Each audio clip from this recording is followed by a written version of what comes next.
Why is it important to talk about disability and medicine? Medicine's a part of our everyday life, and disabilities are also a part of everyday life. Many of us are sick, ill, or disabled. I think there's some conflation between disability and disease, that physicians are experts in disease, and so therefore they should be knowledgeable about disabilities. It's important for these two groups to get together so that, and they can bridge a connection. I always say bring a mother to the table and have these conversations. Bring a child to the table. You'll have these conversations. When it comes to disability, I think there's many misconceptions. Oh, you don't look like somebody who's blind, or you don't look like somebody with disabilities. And I was like, what is that? A lot of people have disabilities, and it's a good thing to talk about that and normalize it because, we're just like everybody else.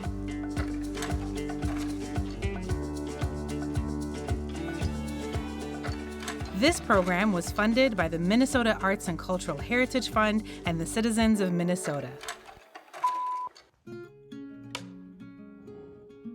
We often use art as a language or a conduit to our deeper selves. But art also provides a landscape where we can investigate and challenge personal and societal beliefs. Hi, I'm Kevin Kling. I'm a storyteller and an artist. I'm Jessica Horvath Williams, and I'm a disabled professor in English and Disability Studies. My name is Tsegaensh Selameab, and I'm an internal medicine doctor. As medical providers, we are trained to strive towards restoring what we perceive as a normal body and mind. In reality, every person's experience of their body and mind is different, and that reality is ever-changing.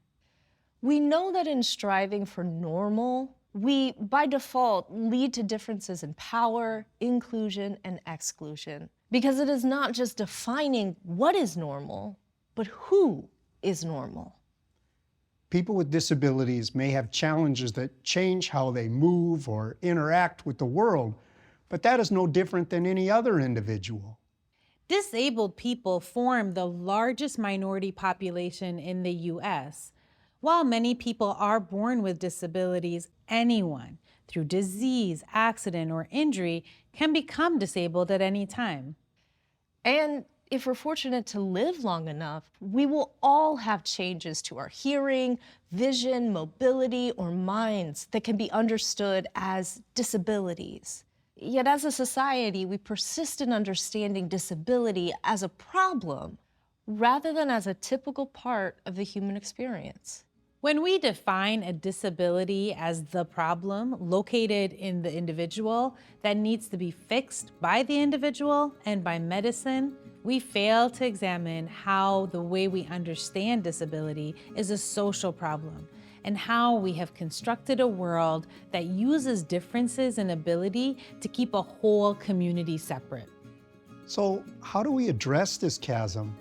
In this show, we'll explore how artists help to create alternative perspectives on disability through disability and redefine what we perceive as normal. The way I think that art can connect with communities, in particular medical communities, is to see our stories told by us in our way. Art connects communities through representation. Through communication. Art can help communicate with people and also in other communities to help people understand. It allows for the sharing of different cultures and perspectives and allows people to just kind of open up about their lives. We can get glimpses to other people's humanity. Art exposes. Art reveals what's happening behind the curtain. There's a fire in the freezer. There's some blood on the rose. There's a broken puppet on the wall. I just saw its eyes glow. I thought it was just a limb machine that was damaged by the road. But he's awake now, and I believe return no more.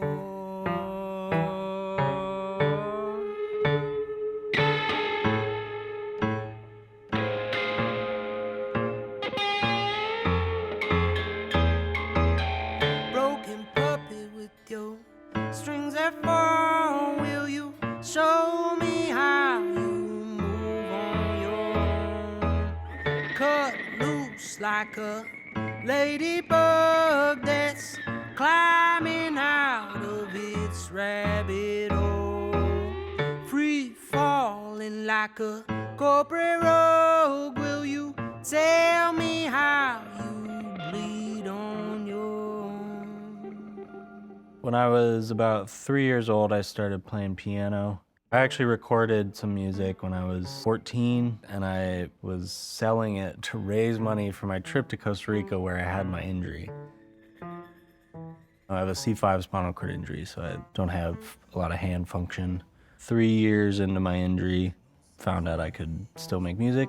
Started a band called Treading North. That band broke up, and I started Freaque. Pinocchio had it wrong.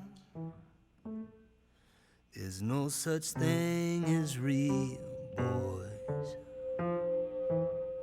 We try and try and try again, but we'll never fit the mold. The illusion of our freedom reigns over bodies that have coiled. They're drained of all their agency and deflated, leaking joy.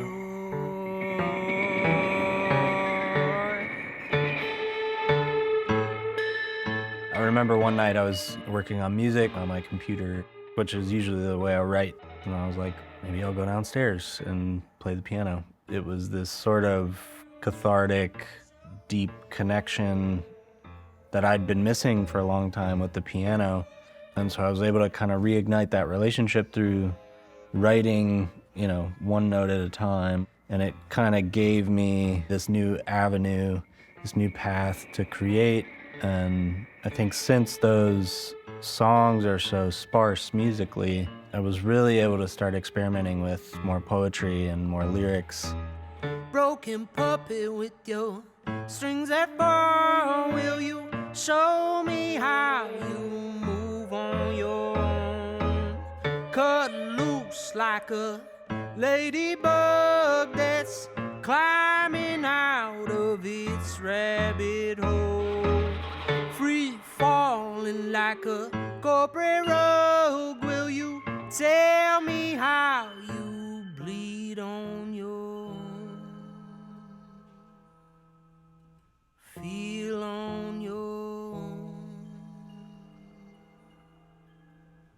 Be on your own. We took that idea of one note at a time to the extreme and realizing what if I do that with my whole body? A Cripple's Dance is a live dance production performed and created by people with spinal cord injuries. I would literally get on the floor on a mat and I would be moving down there, and I have no movement below my armpits, so all I was doing was sort of gestural movements on the ground. And there's something really empowering about that. What they were gonna see was so deeply vulnerable. I wanted to bring them into that and invite them to be vulnerable themselves.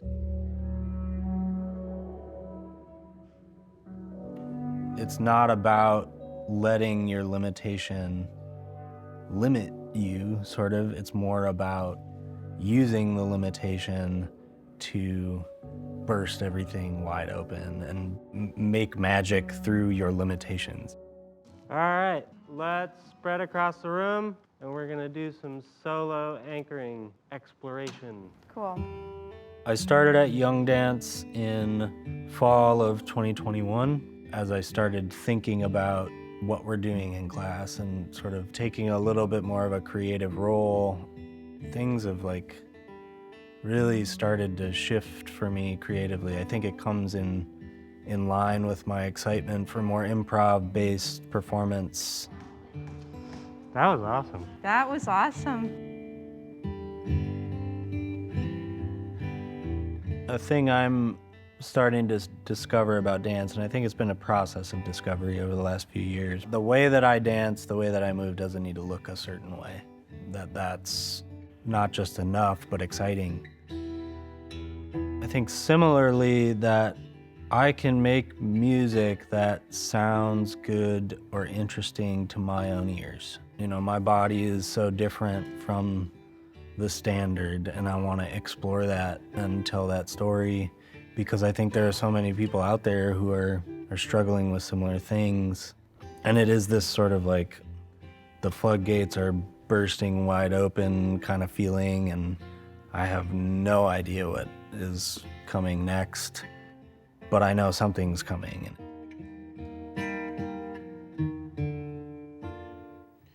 We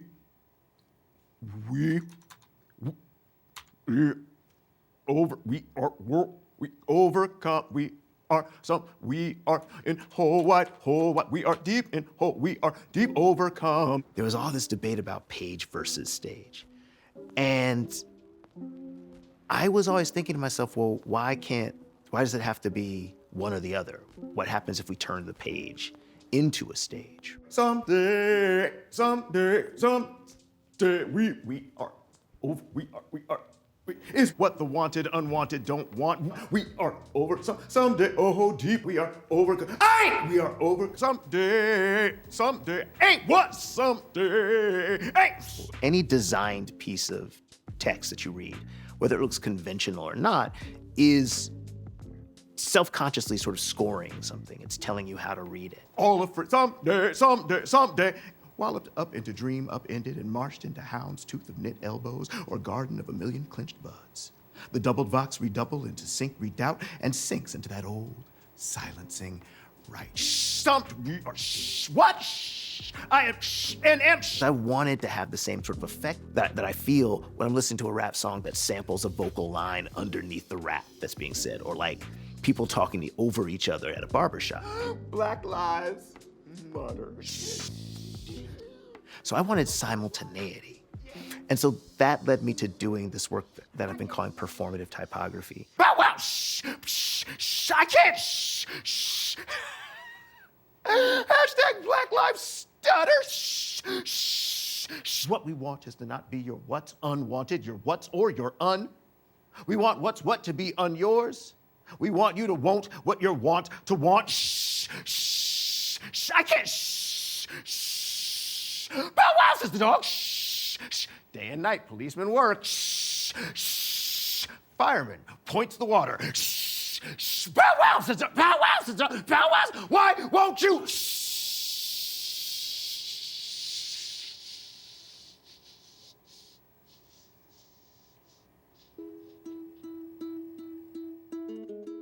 It was the summer of 2021, I think, that I received my diagnosis.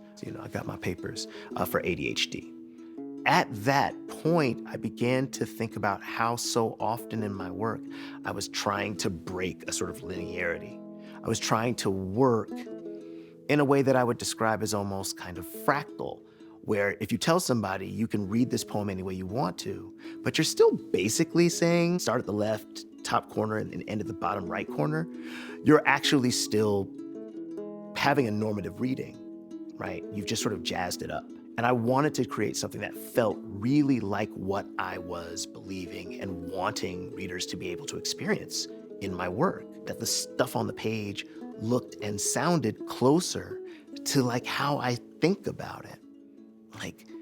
Like layers, there's just layers. I mean, I was very interested in the way that text looks, be different sort of artifacts, different sort of rough edges there. And that's when I began using collage techniques. So writing these collage poems that allowed me to just literally take pieces of text, of images, things that I remembered, things from comic books, movie posters, and then overlap them in a way that reminds me of like a bathroom wall with graffiti on it, or a graffiti train, or dense advertising spaces. That kind of simultaneity also feels more like how I take in the world. So making these poems this way is a way of saying, this is still a poem. It doesn't and may not look like or be structured like someone else's poem. But if certain kinds of poems are reflecting a mind at work, that's my mind at work. These poems are my mind at work.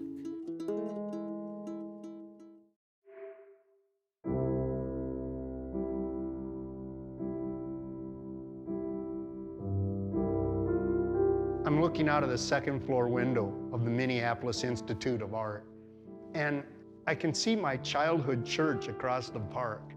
Over the years, both of these buildings have been a place of salvation. When I was a kid, the church provided solace, a light to follow, and other times by placing me within the mystery. And there are days now when work or life get to be too much, and that's when I go to the museum, and it gives me a new perspective. There always seems to be a piece of art waiting there to help. Today, it starts with a white marble sculpture, Kiss of Victory, by Sir Wilfrid Gilbert. It's a life-sized warrior caught in the heat of battle, and behind him, a winged angel, at once pursuing and urging him onward. The ethereal wings of victory.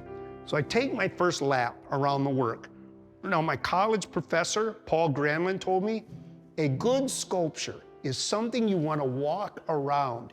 Every perspective brings a new story. And it's remarkable how the marble seems to transfer the look and feel of skin, but not real skin. It's beyond real, ideal real. And the angel is how victory is supposed to feel. Pure trajectory and momentum, no sense of loss yet. The adjacent room features a Diane Arbus photograph of two nudists relaxing at home. The couple in the photograph stare directly at us and have very different bodies than the ones in Winged Victory. They aren't perfect. And they're wearing shoes. Now, since this is a photograph and two-dimensional, Arbus has chosen our perspective for us, the starkness heightened by the black and white print. Her work tends to confront and challenge, but these folks in the photo, they're at home, they're in their world. They look content and unashamed. The front door is open, like, come on in.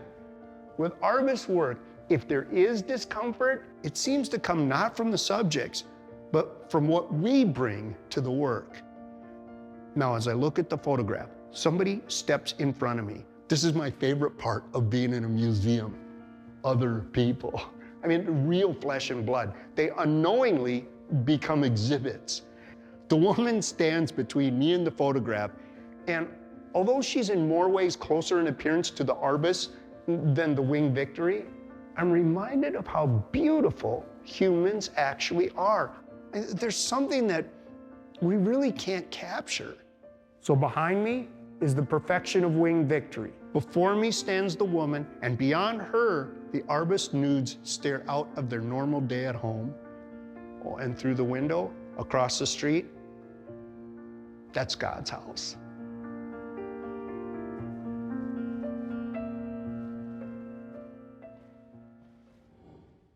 Changing perspectives allows us to briefly inhabit new spaces. Changing perspectives is an invitation to find our commonalities and to shift some of the conscious and unconscious beliefs. In medical spaces, changing perspectives has led to a movement away from fixing the people we care for and instead focusing on hearing what patients tell us they need, by involving patients as co-experts in their care and considering how we use our medical expertise to aid them in achieving their desired goals. This shift has also led to a closer examination of how we view ourselves as a profession. I think there are a number of misconceptions in medicine about people with disabilities. One way we can combat that is through increasing representation of disabled trainees. I wish the medical community understood that there's far more of their colleagues that have disabilities. And also to complement that with education specifically about disability and disability culture and disability identity. In my work as a pediatrician, having a disability, it brings the perspective of understanding, working with children with disabilities like ADHD, allowing those children to see their doctor who also has ADHD is able to still become a doctor, and to those parents to see with their own eyes that, my child can still achieve all of their goals and they're not limited by their disability.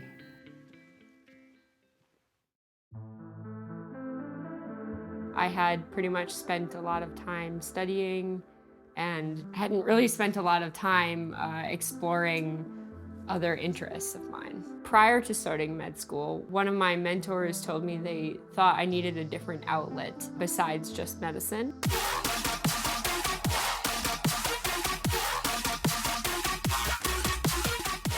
My name's Carmen Aguirre. I go by VJ Neurite. I'm creating a show file. I'm going through a list of the songs that are going to be played and coming up with what visual look we're going to have on stage. I got into doing visuals the year before I started med school. Found it really fun and started doing it as just a hobby. Slowly developed into something I kind of had not predicted. Let's go. The uniqueness of being a med student, VJ, has really taught me the importance of having balance in life.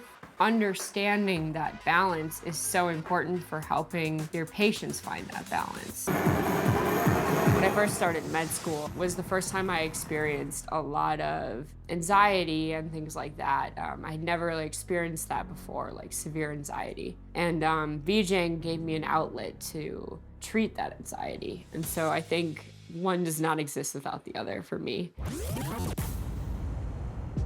This is a creative monster. This is a sleepy monster. For me, I really define or think in terms of disability, I think a lot about mental health. This is a happy monster. In COVID, I got into the NFT community and was making digital art, and I came up with a concept for really wanting to address mental health in children. Sad monster. When COVID hit, we saw a 5 times increase in the amount of kids that were coming into the emergency room with mental health complaints. Sometimes it's hard to communicate the types of emotions you're having, so my idea was coming up with these little monsters that each represented a different emotion. The goal around the project was really to bring attention to talking about emotions and feelings. What I found was it was not just a valuable tool with kids in mental health, but also people that had difficulties communicating. So this could be people with language barriers, people who may be neurodiverse. Confused monster like this one. I did a rotation at a hospital. And this is something I don't like to admit, but like the staff was arguing about who was going to have to take the patient with a mental health disorder. It didn't come from a place of hatred, it just came from a place of not understanding. I created a whole emotional support pet, so all of the monsters have pets. My own experiences with mental health, as well as my experiences in rotations, really changed my course in what I wanted to study, because initially I was planning to do neurosurgery and neurology, and it guided me into wanting to do mental health and psychiatry. Medicine, it's very set up to cater towards an average rather than an individualized care plan. I don't think it's always very successful as a result, because we're all so unique and diverse, and I think it also alienates the most diverse people from getting the type of care that they need. This is a Shaiye monster. If we can break down the barriers of seeing things in a certain box, then we can kind of progress towards a better future in medicine.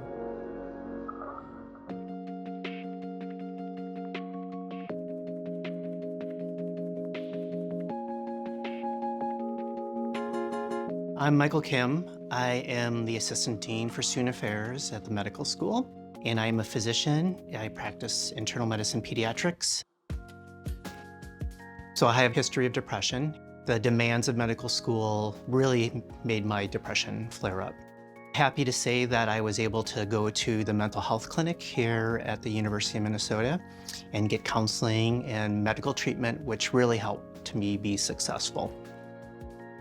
Having experienced challenges with depression as a medical student has really helped me provide a better support for students here. And so when I'm meeting with a student, I can really show that empathy of someone who's been through a similar course.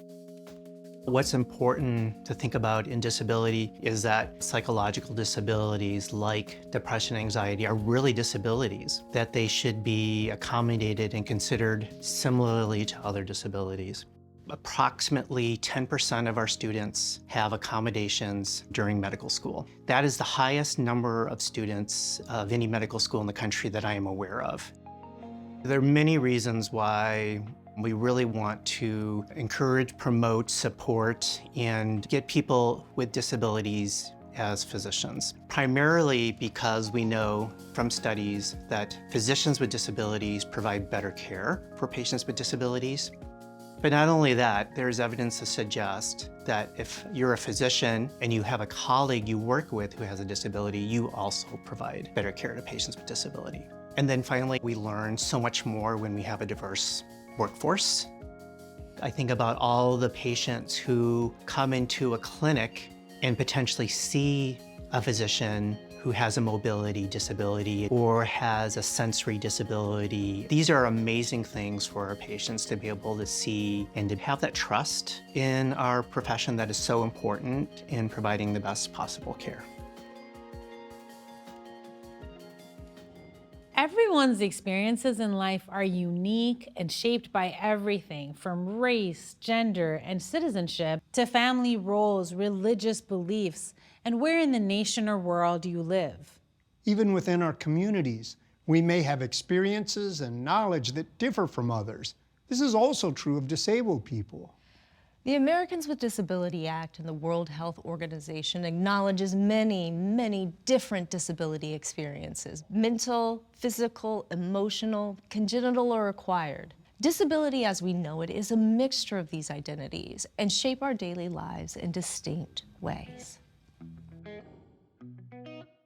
There's a spectrum of the many ways in which us folks with disabilities are in this world, in existence in this world. I'm at the age where I'm not really sure what is the disability and what is aging. You wear stuff out. Try to wear a pair of shoes for 72 years. Disability is complicated. The experience of a person with one disability is going to be quite different from a different person with the same disability. My autism, my ADHD, my OCD helps me calibrate ideas about vast numbers of the cosmos that neurotypical people just don't understand. These are labels and stuff, but ultimately, it's part of who I am. It's written in the stars for me to be who I am. It's a component of me, it's not all of me.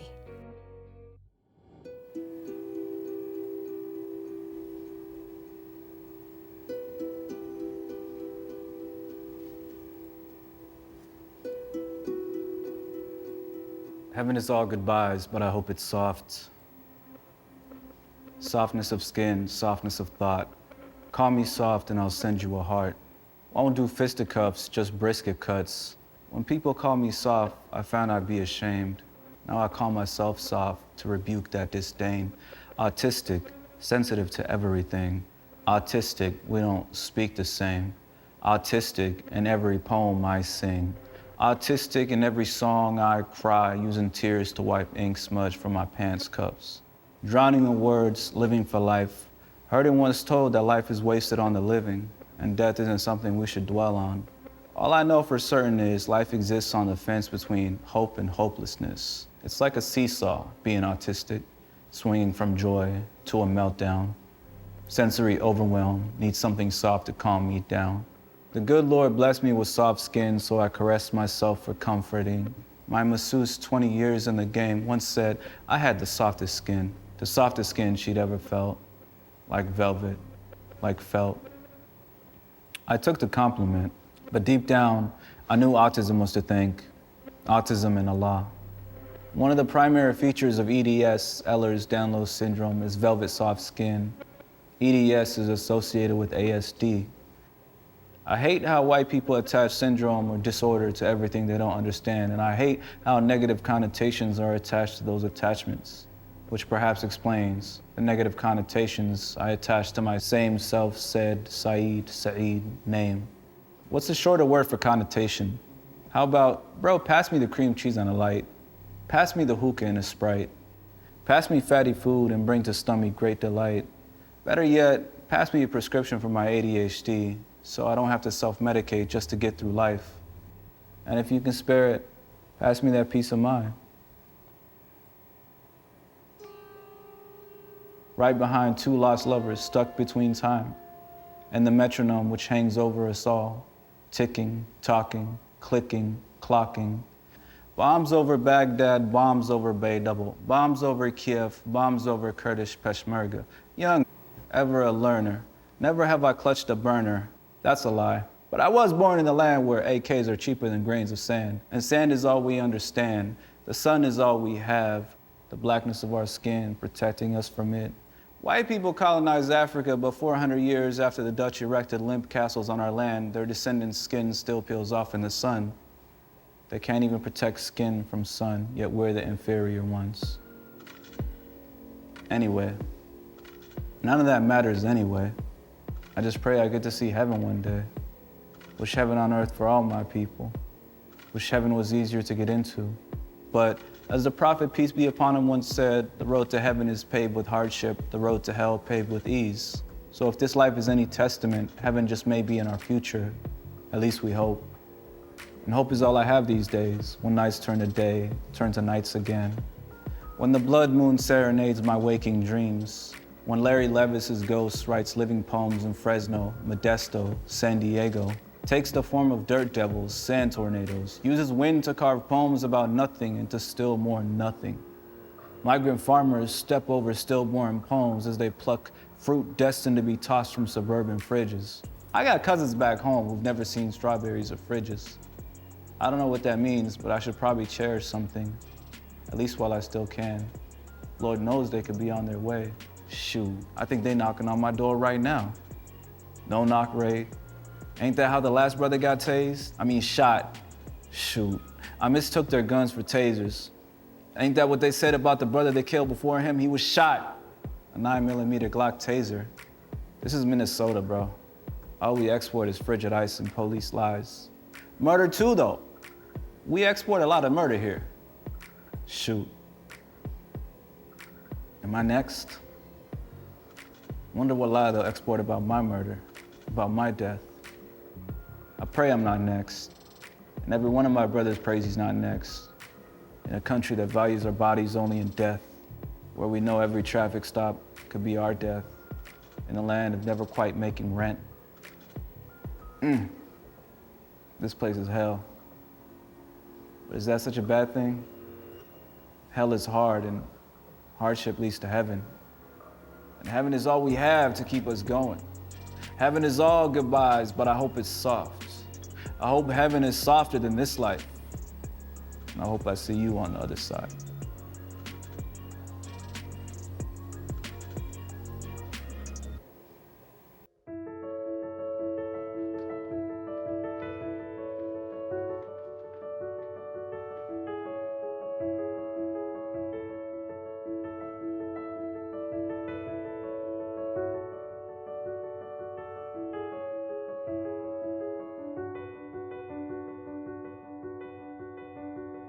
I remember when I was little and the Sunday newspaper had that comics insert, and they were called the funnies back then.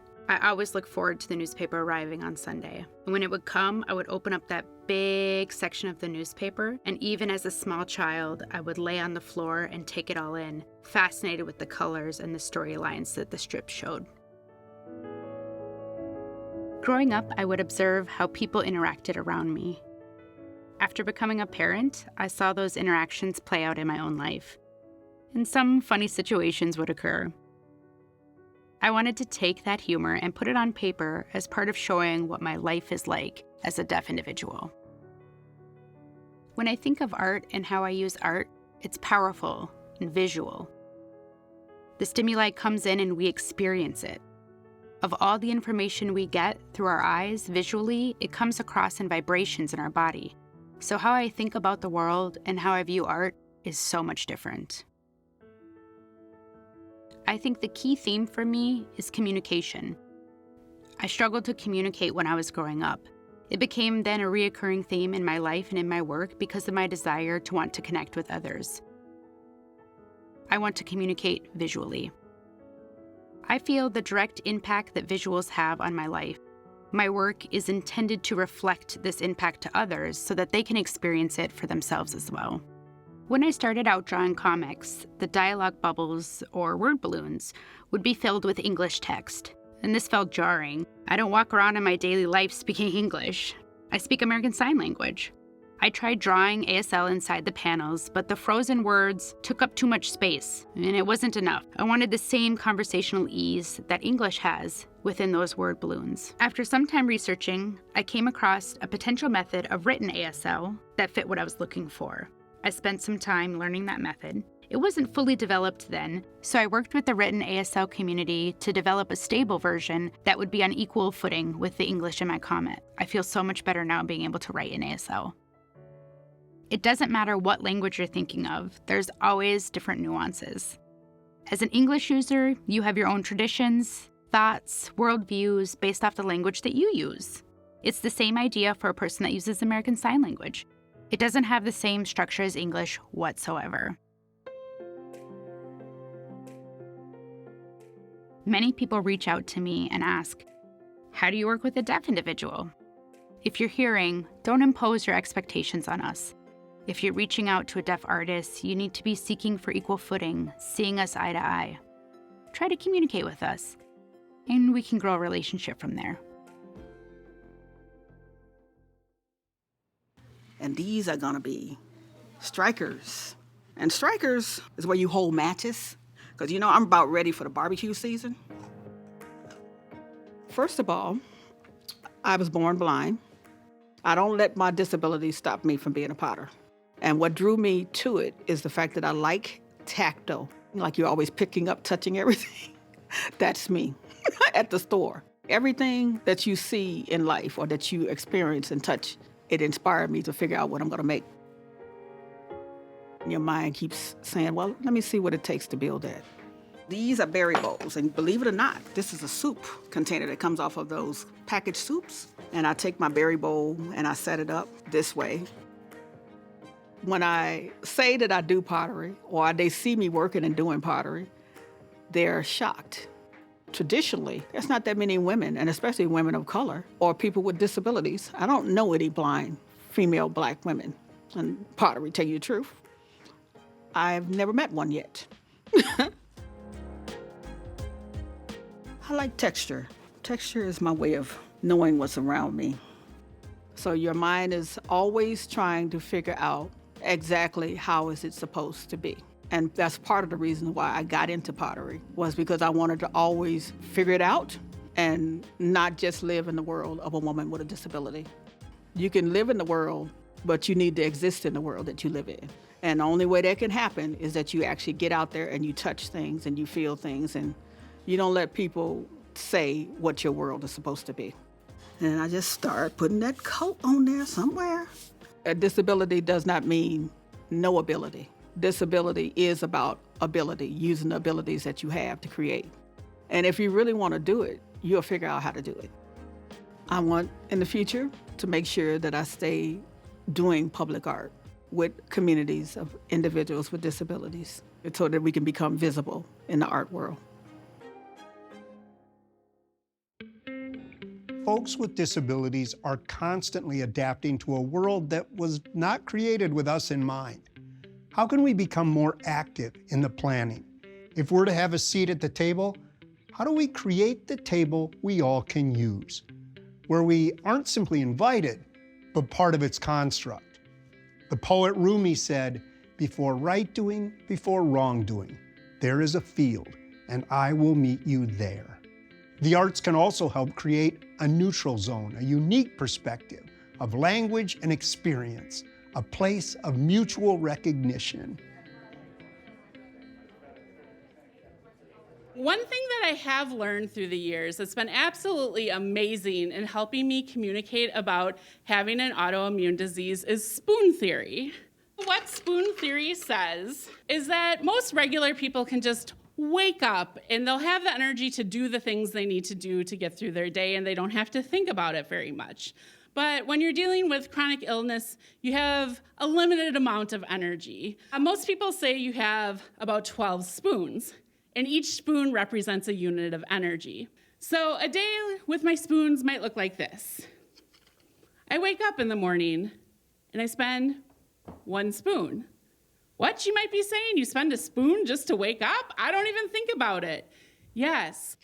1 spoon, showering. And heaven forbid I have to wash my hair or shave, especially above the knee, to add a couple more spoons. 1 spoon, eating breakfast. 1 spoon, taking my meds and dealing with the side effects for the day. 1 spoon, driving to work. Better hope the roads are good. 1 spoon, walking to my office. It is 0.6 miles from where I park to where I park my butt for the day. So for those of you keeping track at home, I am just sitting down to start work, and I have spent half of my spoons. So now I start work. They usually say about a spoon per hour, depending on what you do for work, so a couple spoons goes to work. Then I might want to get some lunch, and all of a sudden, I start to have to make really hard decisions for the rest of the day. I have to work a few more hours, and even sitting there for a long time can really cause a lot of pain. I know that seems silly, but really, sitting in the same position is hard on my body. And no matter what, I still have to drive home, and evening rush hour is always worse.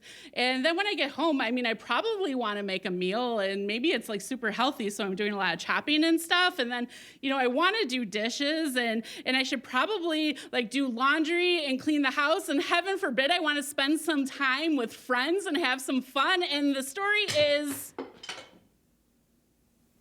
there are just never enough spoons. And in March of 2020, I'll be honest, I had a pretty great setup. I was working part-time. I only went into the office every Monday and Tuesday, and then I worked from home the rest of the week. And my coworkers, they were okay. They weren't great about remembering to dial me into meetings all the time because I was the only one not in the office. And on March 10th, my boss came to visit me in my cubicle. And we can hear people coughing and sneezing all around me. She said, "You should go home. You don't want that to get you." 7 days later, everybody was sent home for 2 years. All of a sudden, something sort of magical happened. All of a sudden, everyone was at home all the time. All of a sudden, I'm invited to every meeting. All of a sudden, we're all on camera. We're all wearing our pajamas. It doesn't matter why. And all of a sudden, every show, every conference, everything was online. And here's the thing.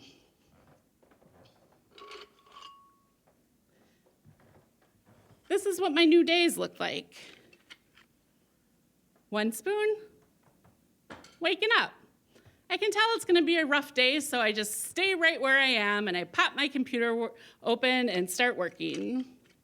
I work for a couple of hours, and then when I'm ready to, I go downstairs and I make some food for breakfast, save enough to eat for lunch later. And, you know, then I come back and work again. And if I'm feeling good enough, I can take a shower. But honestly, like, I don't have to. And it really does make a difference if I get the choice of when I do this during my day. And then, you know, I can work for a couple more hours and I can move around as I want to, so I'm not getting sore, I'm not getting as brain fogged, I'm feeling good. And you know, in the afternoon, I can take my dog out for a walk. And holy crap, y'all, if you're keeping track at home, I still have a bunch of spoons left. I can have dinner. I mean, I can get online and play games with friends, and I still like have a spoon to deal with the stress of the pandemic without totally tapping out. And so, the best thing about all of this was everyone was in it with me. Nobody was judging my situation anymore. There was a lot to appreciate that during that time. I realized about a month in that I actually didn't have any pain anymore because I was so in control of how I moved. And I'm definitely not saying this to like minimize the terror of the pandemic, right? Because I was like, holy crap, scared of dying every second of every day for like a lot of months. But over the last year, I've had to mourn all over again as a lot of these opportunities disappeared. And you know, some things have stayed or been added on as permanent features, and that is amazing. But it's a little different because once again, we're not all in it together. Once again, there are haves and there are have-nots, and life is navigating lots of hard choices and constantly feeling judged by them. And you never know what people are dealing with. I'm invisible while in pain. I'm invisible while on fire. I will keep my blaze burning. Thank you. American culture teaches us that we should be self-reliant and self-sufficient, that this is the goal of normal people and has been the goal of medicine, independence and a freedom from needing care. But this is not the lived reality for any of us, not just disabled people. Unlearning in medicine is leaning into the understanding that we are a part of and not apart from community. Throughout our lives, in big ways and small, we all need care. In disability culture, we call this interdependence, acknowledging that to survive and thrive, humans need each other, to care for each other, and to be cared for in return. And we find this care in community.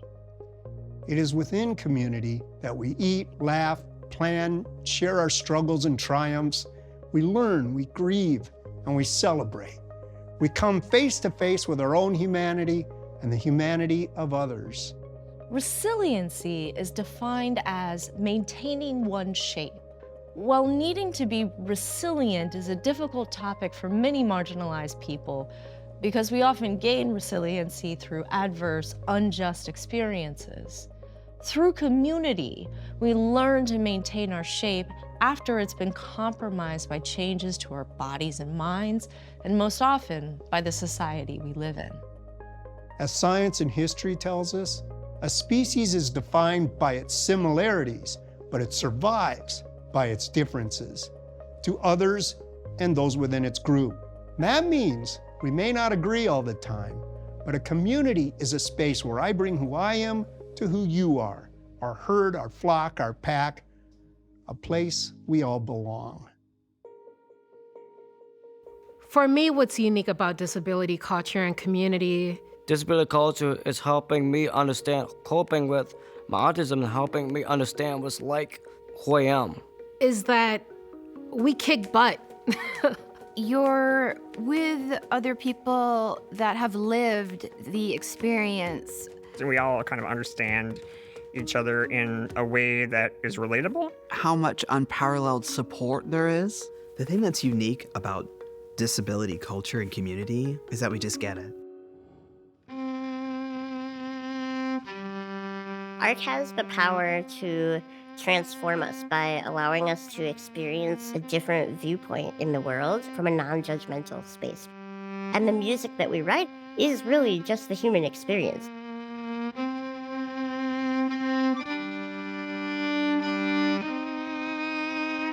My music is primarily folk music. I'm really into lyrics and melodies and harmonies and the folk tradition. And then I also have some influences from Celtic music specifically. But because of a looping pedal, there's also this element of experimental ambient sounds. And so it's sort of a blending of different traditions. I think the role of art is to connect with our creative energy. I think something in us, very human, is just this desire to play and create and experience new things. And I think art accomplishes all of that.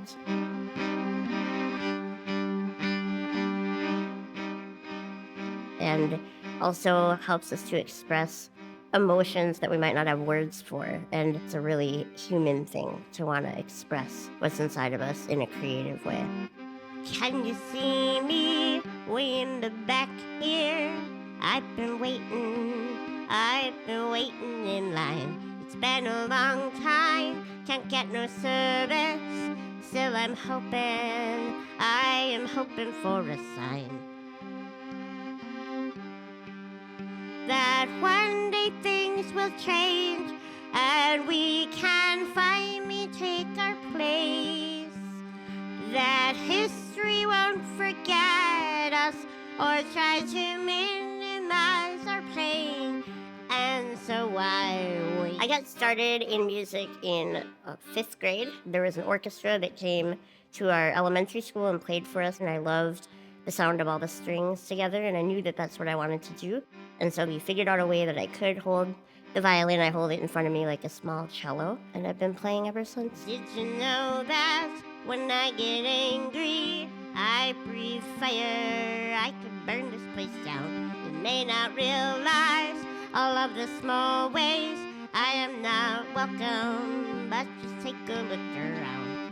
Disabled people are resilient. We're adaptable, we're creative, and I think we see the world and our relationships in it through a different lens. To me, that is the essence of disability culture.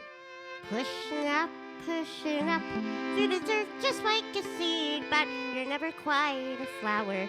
You feel more just like a weed.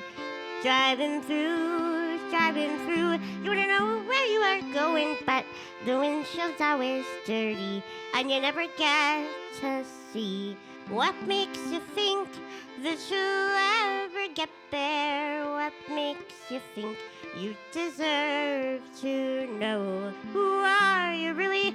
Are you so important? Take a look around and watch the world unfold. Watch the world unfold. Disability culture has been like an evolving thing for me, just like realizing that it's out there and that you're not alone.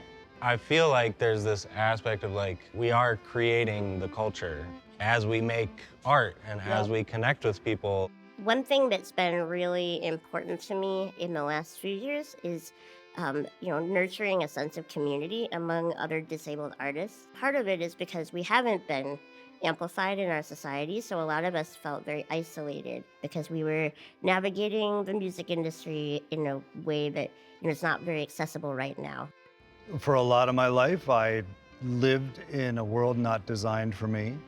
Yep. And so I hid it for a long time, and it wasn't until I understood that, hey, I'm not going to get anywhere in life without asking for not help, but hey, support. Yeah. And being open and becoming vulnerable with other people. I love thinking about disability culture because it reframes disability from something negative into just a form of diversity that really can be celebrated.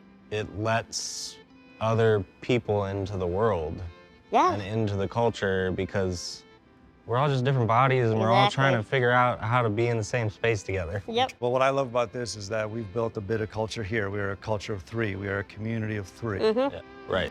Who are you really?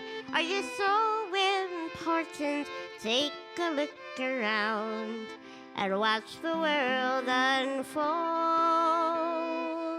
Watch the world unfold. Watch the world unfold. Watch the world unfold. We hope this exploration of disability and medicine through the arts was insightful and helped open up new ideas and new perspectives for you. Joy is a big part of disabled experience and human experience. So as we close, we pose one more question to our artists and providers. What brings you joy? Things that bring me joy. What brings me joy? Oh, that's a good question. I like seeing construction work. I like seeing big, huge construction machines being built. Being outside, discovery, taking care of people. The spring in Minnesota. I mean, the sun. My cat, Indiana Jones, she's adorable. What brings me joy? Ice cream. Thank goodness for ice cream. My family brings me a lot of joy, my friends. My ability to help people and make a difference. Anytime I see patients taking steps towards thriving. What really brings me joy is helping others. Is the ability to capital B, capital E, be. Life brings me joy. Just having fun. That's what brings joy to me.